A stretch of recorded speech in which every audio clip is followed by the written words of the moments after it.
You know you want to create, but you're not sure what to create. I've gathered these 7 different ways of finding inspiration easily, and they are all ways that I use myself, so hopefully they'll be helpful to you too. Oftentimes when I feel uninspired, it's because I'm not really feeling myself and I'm doubting myself and what I'm capable of. And we need to get that out of the way before anything else, because you can't really feel inspired when you don't believe in yourself. So go look at your old art and see for yourself that you can do it because you've already done it before. Chances are that you have made something in the past that you absolutely love, and just seeing that will remind you that it is possible and you can do it. And if you're like, Elise, I'm just starting out in photography and I haven't really created anything I like yet, then I'm here to destroy that. Because chances are that if you're watching this video, you're probably a creative person and you have created something in the past, whether that be music or you've written something or painted something, right? So go look at that. What themes are you usually inspired by? Write it down and just sit and stare at it for a while. I know it sounds silly, but trust me, it works. Because if you're trying to create something around themes that you have created around recently, or something that has influenced your life a lot recently, it will be a lot easier to come up with a concept through that, rather than trying to find something completely new. Thinking that you have to reinvent yourself every time will make it a lot harder, because it's just an impossible task. I can use myself as an example. Being a 19-year-old girl, finding out who I am and who I want to be has been and still is very hard. So that's something I've been creating a lot around, because it's so easy for me to relate to. So identity is a theme I constantly go back to when I'm a little stuck. Yours might be love or sadness or family. It can be anything really, and you can use multiple themes as well. If you judge a fish by its ability to climb a tree, it will live its whole life believing that it is stupid. I know that this isn't a way of finding inspiration, but hear me out. If you keep comparing yourself to everyone else, inspiration will disappear. Trust me, I've been there and I'm still there sometimes, because it's damn hard. You're unique just the way you are. And all the people you're trying to compare yourself to, they're unique too. So thinking that you have to create the same stuff is just nonsense. Like, it just doesn't make sense, right? Don't judge a fish by its ability to climb a tree. That is damn smart, because it does not make sense. And yes, I know it is so hard to do, and I have not even mastered it myself, but just know that it is wrong. And every time it happens, just kindly ask that thought to pass by. Just say bye-bye, stupid thought. Ironic, right? But I believe that you can take inspiration from your favorite artist without copying them, which is a very fine line between copying and taking inspiration. But it is possible, and I'm pretty sure I've figured out how to do that. You need to analyze. Analyze that artist that you like, and figure out what it is that you love. Chances are that you don't love each and every part of the way that artists create. It's a specific part that is continuous through that artist's work. It may be the way they use color, the themes they create around their editing process, or something completely different. The other things you might just like. When I first started out in photography, I found this amazing photographer called Schwatek. I'm not sure if I'm pronouncing it right. And he does these weird, slightly twisted, slightly sexy photos of mostly women, and I loved it. I thought it was amazing.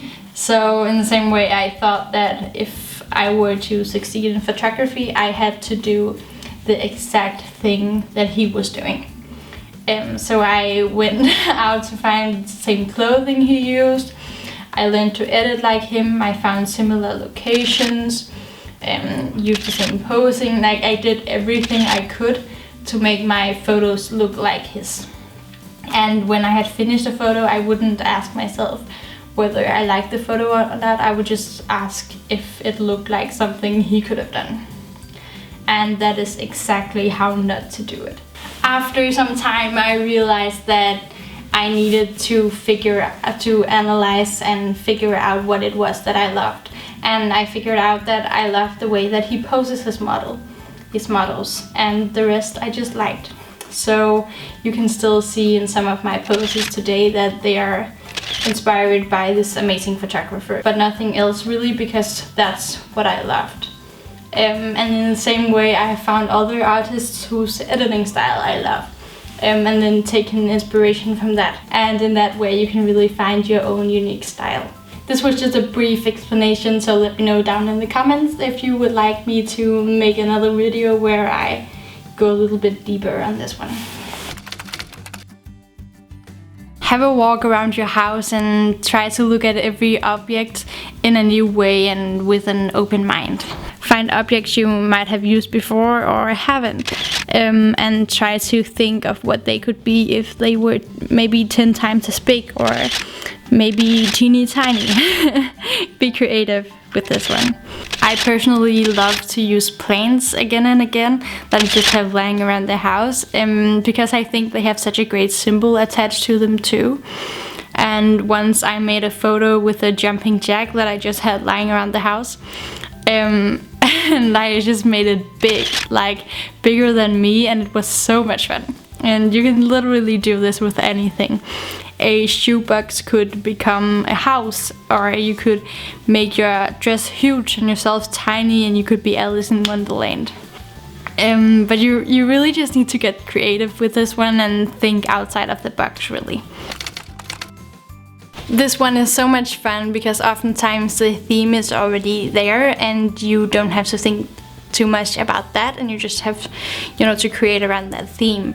When you have everything to choose from, finding something to create can be quite overwhelming, so having a theme already given can make it a lot easier to digest. I submit to the Promoting Passion Challenge almost every week, and not only because it's a great way of finding inspiration, but you also force yourself to create every week, and that's so vital when you want to be able to keep finding inspiration. And you also get to meet so many fellow artists, which is so much fun. This is almost starting to sound like an advertisement, but it is not. I just think it's such a good idea if you want to get into this type of photography. And if you're a little bit lucky, you can get a promotion out of it as well. Just try it, and I promise you'll get something out of it, because in these days with social media and our phones next to us all the time, we don't really allow ourselves to be bored and to daydream, which is a shame because it's such a genius way of finding inspiration. Wondered why you always get that great idea in the shower? Well, it's because you don't really have anything else to do than to think and daydream and let your mind flow freely.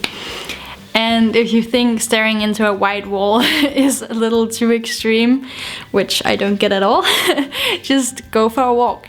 But make sure to leave every distraction at home. The point here is really just to get your mind to flow and to daydream and to think. It may take 5 minutes or it may take an hour, but it is probably the most effective way of finding inspiration because it comes from within. From you only, which means that the message can really only be important.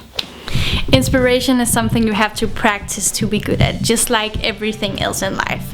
The more you do it, the easier it will be, naturally. Which also means that if you create art every day, it will be so much easier for you to find inspiration. Just don't think too much about it, and remember that creating something bad is way better than not creating at all. Anyways, I hope you enjoyed watching this video and that you can use some of the tips for your own art. And if you liked it, remember to hit the like button, subscribe, and hit the bell button button to be notified every single week when I post a new video. And here's my Instagram, and until next time,